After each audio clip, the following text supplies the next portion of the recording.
ब्रह्मपुर सहरर आराध्य देवी मां सांताणी बुढ़ी ठाकुराणी द्विवार्षिक यात्रा उद्यापित हो बापघर एक मास रही भक्तों को दर्शन देवा परे मां सोमवार अस्थायी पीठरू बाहरी मंगलवार भोरे शाशुघर तथा मुख्य मंदिर को फेरी मां।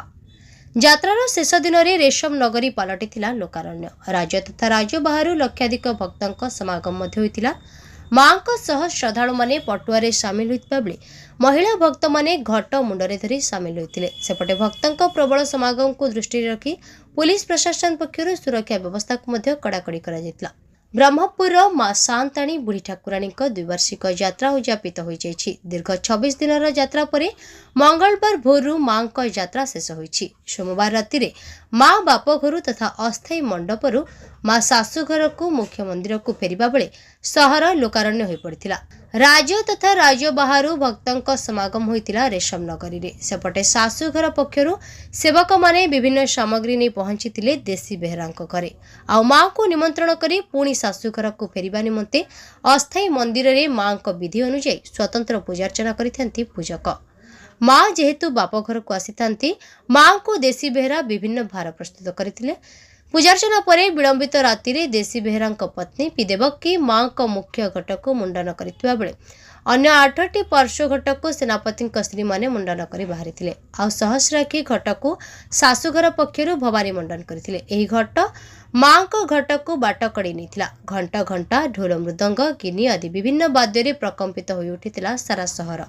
विराट पटुआरे मां बाहरी थिले शाशुघर अभिमुखे। आ मां को एही घट शोभा यात्रा रे सामिल होइतिले हजार हजार संख्या रे श्रद्धालु। उपवास करी निष्ठार भक्तिर धैर्य सह चाली चाली मां को पछ पछे चलिथिले। मां को मुख्य घट सह पार्श्व घट मंदिर को जिबा परे हजार हजार संख्या रे मानसिकधारी माने घट धरी मां को मंदिर रे जाई घट को विसर्जन करथिले। मां दीर्घ 26 दिन रहिबा परे शाशुघर फेरिथिबा जोगु समस्त घटधारी महिला आखिरु झरी पड़िथिला लुहर धार। अस्थायी मंदिररू बाहरी मां नड़िया कुर्जी शान बजार बाजीबारी साही खासपा साही एपरी अनेक साही परिक्रमा परे मां को घट पहुंचीथिला जौरा साही रे।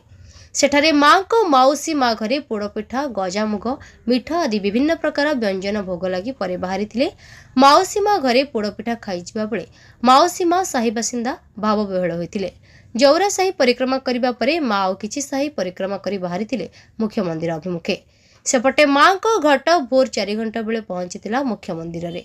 मुख्य मंदिर रे पहुंचीबा परे आनंदित होइथिले मां को शाशुघर लोके।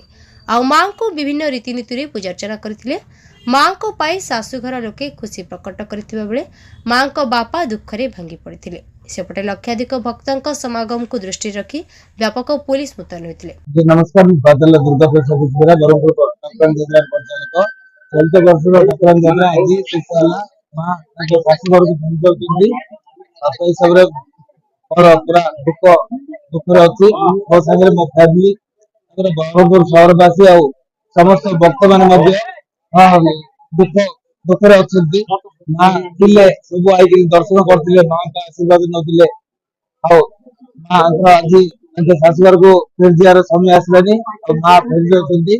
खुशी कथा कौन बोले पुणी 2 वर्ष पर पुणी आसबे और पुणी समस्त को आशीर्वाद देवे। आज जो हमर सिद्धांत जो जोग देथिले 11टा अदे परे भालिया पे मां प्राय 11टा अदे 12टा परे इटु भाले और एबे मां तांके शाशुघर को फेरछंती। तबरे पूरा दुख अछि। मो संगे मो फैमिली मध्ये पूरा दुख अछि। आ मो संगे समस्त बरमपुर शहरवासी और सब भक्त माने मध्ये दुखरे अछंती। माने प्रत्येक दिन आस्तिले मां को दर्शन करतिले आ मां को आशीर्वाद पाउतिले। आ मां ताके शाशुघर को फेरछे समय आसलानी। सब दुखरे अछंती। एते दिन झियो को हमें सब दिन बात कर रखि पारेनी। खुशी कथा कौन बोले पुणी मां 2027 रे समस्त को आशीर्वाद देबे। अस्मिता पाइन दई बरमपुर विजयपुर आछि। बहुत खुशी लागुतला। मांगर यात्रा चलतिला 3 तारीख रे आस्तिले 28 तारीख रे पळले। बहुत दुख लागुछि। मां ताकर मां घर आस्तिले बहुत लोक गहली होतुला। हमें प्रत्येक दिन आस्तुलो देखिया को भक्तंगर बहुत गहली होतुला। किंतु अभी पळले आज बहुत दुख लागुछि। मां पळथिबा जोगु मांगर पीठ खाली पड़ीगला। ମା ପ୍ରତ୍ୟେକ 2 ବର୍ଷରେ ଥରେ ଆସନ୍ତି, ପୁଣି ଆସିଲେ ତାଙ୍କର ଯାତ୍ରା ଗହଳି ହୁଏ। ଆଜି ବହୁତ ଭଲ ଲାଗିଲା, ବହୁତ ଭଲ ପଟୁଆର ସବୁ କରିଥିଲେ। ପ୍ରତ୍ୟେକ ଦିନ ପ୍ରତ୍ୟେକ ବେଶ ଆସୁଥିଲା, ବାଘ ବେଶ, ପିଲା ଖାଇ ଡାହାଣୀ, ବହୁତ ଖୁସି ଲାଗୁଥିଲା ଦେଖିକି। କିନ୍ତୁ ବହୁତ ଦୁଃଖ ଲାଗୁଛି ଆଜି ମା ପଳେଇଲେ ବୋଲିକିରି। ଦୀର୍ଘ 28 ଦିନରୁ ଆମେ ଯେ ମା କୁ ଏଠି ଦେଖିଛୁ ମା ଘରେ, ତାପରେ ଆଜି ମା ଶାଶୁଘରକୁ ପଳେଇଲେ, ଆମେ ବହୁତ ହି ମନ ଦୁଃଖ କରିକି ମା କୁ ବିଦାୟ ଦେଲୁ। ପୁଣି 2 ବର୍ଷର ଅପେକ୍ଷା ଗଲେନି, ଜାଗା ତାଙ୍କର ପୁରା ସୁନସାନ ଖାଲି ହେଇଗଲା। ଆଉ ସେ ଭିଡ, ସେ ଗହଳି, ଆଉ ମାଙ୍କର ସେ ଦୃଶ୍ୟ ଦେଖିପାରିବୁ ନାହିଁ। ଆଉ ଥରେ ଜଗିବୁ, ଆସନ୍ତା 1 ବର୍ଷ ଛାଡି ନେକ୍ସଟ 2 ବର୍ଷରେ ଯେ ମା ଆସିବେ, ଆଉ ସେ ଦର୍ଶନ ପାଇବୁ, ଦର୍ଶନ ପାଇଁ। ଗଞ୍ଜାମ ସମାଚାର ଆପଣଙ୍କର ଲାଟେଷ୍ଟ ଖबर ପାଇଁ ଲାଇକ୍, ସେୟାର, ସବସ୍କ୍ରାଇब ଏବଂ ଫଲୋ କରନ୍ତୁ। ଗଞ୍ଜାମ ସମାଚାର ଫେସବୁକ୍, ୟୁଟ୍ୟୁବ୍, ट्विटर पेज को अधिक तथ्य पाई विजिट करंतु आम वेबसाइट www.ganjamsamachar.com।